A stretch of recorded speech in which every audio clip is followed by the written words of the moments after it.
Welcome back. This is Point of View. I'm Mark Leishman. My guest, Alex Pressman from Waikato, which is a company in Nelson, and it's got a product called Nitrates, which is doing wonderful things to cut back the amount of nitrogen, particularly in the soil. Now, you know, climate change is obviously a big issue. Some don't believe in it, but there it is. It seems fairly obvious. Why are we not doing more to reduce our emissions, you know, particularly with regard to nitrates? You're right. I mean, there is, for some reason, a bit more debate about climate change than there might otherwise be. But what we have to look at is this ozone gas. It's not just a climate change issue. It's also upper respiratory tract irritant issue. So it will impact our children or people who have vulnerable respiratory systems. And so it just makes sense from a point of view of public health to reduce these kinds of emissions. You will never be able to stop them because that's just the natural part of life. But if you over-apply nitrogen fertilizer, you increase it dramatically. Going back to your company, to Waikato, you discovered this seaweed that could be so useful, and there's so much of it in our waters.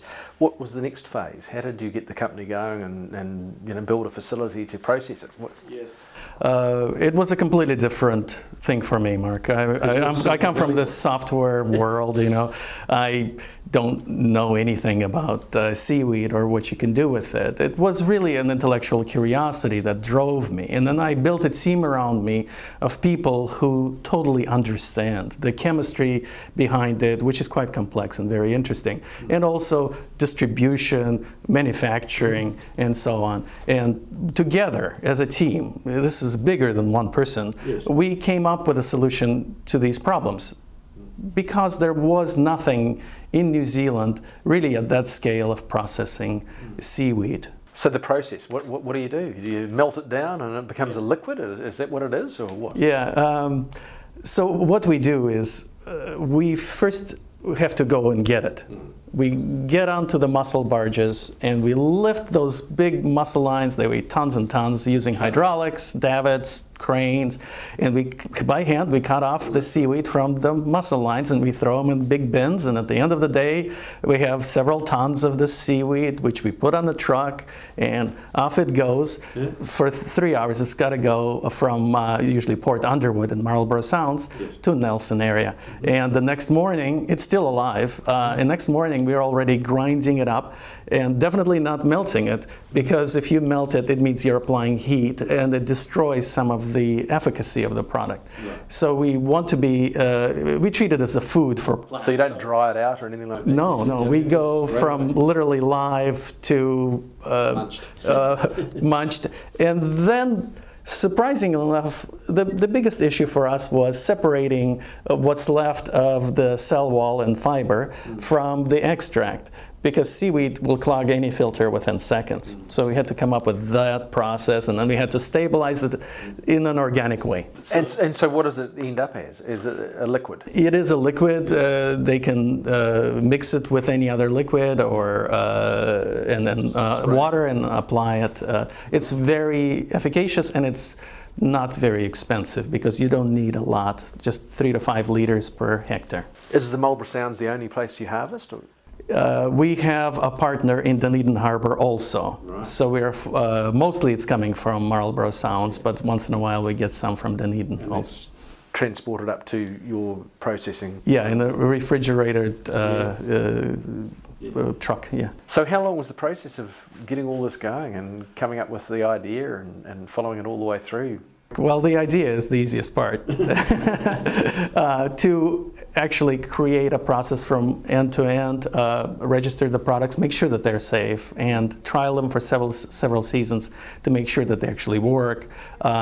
It just takes time. It's very unusual for me because in the software world, you can throw a whole bunch of engineers on a project, and at the end of the day you get something. And in nature there's many unknowns, and so there's a lot of trial and error, and there's a lot of learning. And you haven't thought of producing the foods, or the sushi, I guess, and the seaweed for sushi, etc.? Yes, at the beginning, Mark, we did try. We did try, and we actually sold our seaweed on Amazon. And we became, in 4 or 5 months, the biggest seller of wakame on Amazon. There was 816 other wakame products on Amazon. And people said, well, what's the big deal? You're the best of all of the wakame seaweeds. But we were also in top 1% of all groceries sold on Amazon. There was 423,000 grocery items on Amazon, yeah. And we were 3,440th. So it was a big marketing success. But Amazon is a challenging company to deal with. They've lost several of our pallets right in their receiving area. And after that, I said, okay, I'm just not going to do it. But interestingly enough, we were able to sell this seaweed for food for $50 New Zealand per kilogram. Just as is, effectively. Yes. Harvested seaweed and prepared in the Japanese way. Yeah. We actually invited a couple of Japanese farmers, wakame farmers, over to Marlborough to show us how it's done in Japan. But that no longer happens. You've got out of that now.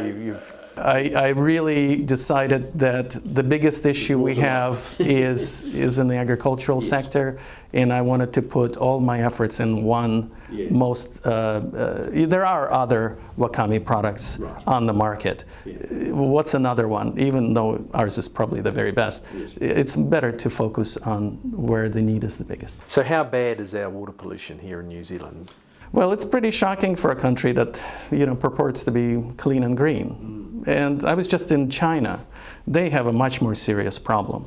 But they are doing so much more to remediate this problem than we are.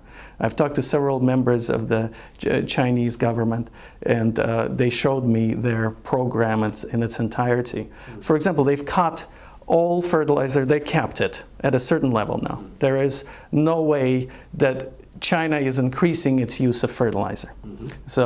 And it's already causing havoc in their industry, because now you got all these companies that make fertilizer are fighting for a smaller market, or the same market, but for a bigger market share.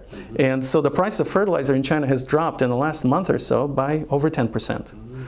Which is probably going to be a problem for us, because now they're going to be looking to export this fertilizer at a lower price, and we might be the dumping grounds, almost literally, for this fertilizer.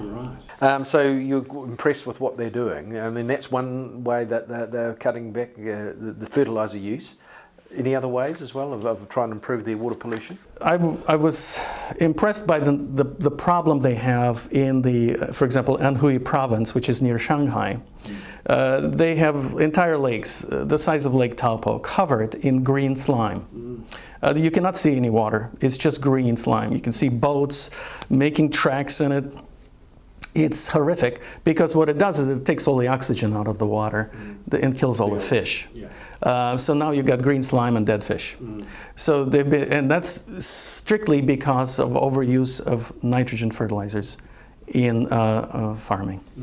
And what are they doing? Can they, or is it too late to retrieve those lakes? They're spending billions and literally billions and billions of dollars, US, on trying to figure out how to deal with this problem. And unfortunately, the only way is going to be time and dilution. There's no way to pump out the aquifers or clean the soil. What about other countries? I mean, the US, your homeland, with Donald Trump's attitude to global warming and his attitude to the environment, you've got a fight on your hands there, presumably. Yes, thankfully the states are taking the lead. It's not so much the federal government, it's the states who are taking the control over the groundwater and surface water pollution. So for example, the state of California has a very serious problem. They have hundreds of towns in Central Valley and Monterey County, Insular County, that are unable to drink their own groundwater. So there is no supply for them. That means the state of California is responsible for trucking bottled water to all those places, yes. And they do that because it's a terrible it's a danger to the public health. You know, the people can die and have died in the past.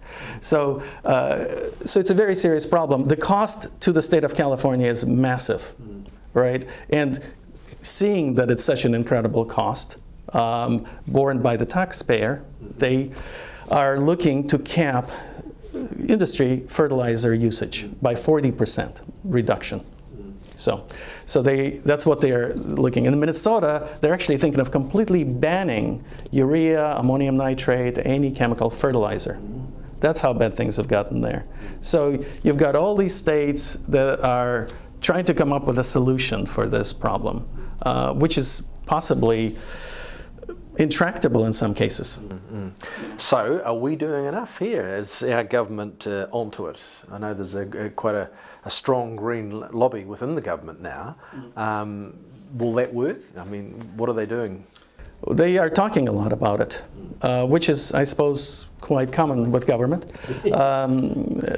But they're also playing games, I would like to call it, because according to Mike Joy, who is a senior lecturer at Massey, what they're doing is they are setting the standards for clean water at whatever the level of pollution in the streams is already. So a stream can get full passing grades, be at the top of the list of clean streams, but cannot support any life. Okay, so that tells me that that standard is obviously something wrong with it, because we really want those rivers and brooks and lakes to support life. Right. So the government really has to look at the prevalent environmental, levels in the rest of the world and follow them instead of making up their own standards that just make their life easier, because now, guess what? They don't have to do anything. Now, I mean, it could be said that you've got a product that decreases nitrates, so you're really just pushing your product. How would you counter that in terms of, you know, the environmental lobby and say, well, this is one of your answers? Mark, of course, that would be the easy thing, and I would counter that by saying anybody who might argue with the science may also have a pony in the race, or the dog, you know. Indeed. So they may be selling the chemical fertilizers. It's not to point fingers. We're all in the same boat. We are. We all have children. They will have children. And we want our kids and their kids and their kids after them to be able to drink the water in this country. If we follow our own nest, we have no one else to blame but ourselves. And I don't think we'd want to be remembered for that. So, to find out more about your product, it's once again Nitro Boost? Yeah, Nitro Boost was originally developed for California, okay, because they have a very, very serious problem, as I mentioned before. And it's been trialed in California on very complex crops because, for example, in strawberries, they literally fumigate the soil and there is no microbiology left in there. So the fact that this product actually works on strawberries is amazing, because it usually needs soil microbes to work. So it just shows us that it can work even in the absence of soil microbes. Alex Pressman, of course, from the Nelson Company. Once again, that company is Waikaitu, W-A-I-K-A-I-T-U. Well worth a look, I suggest. Join us next week. We'll have another point of view, and we look forward to catching up with you then. Thanks for watching.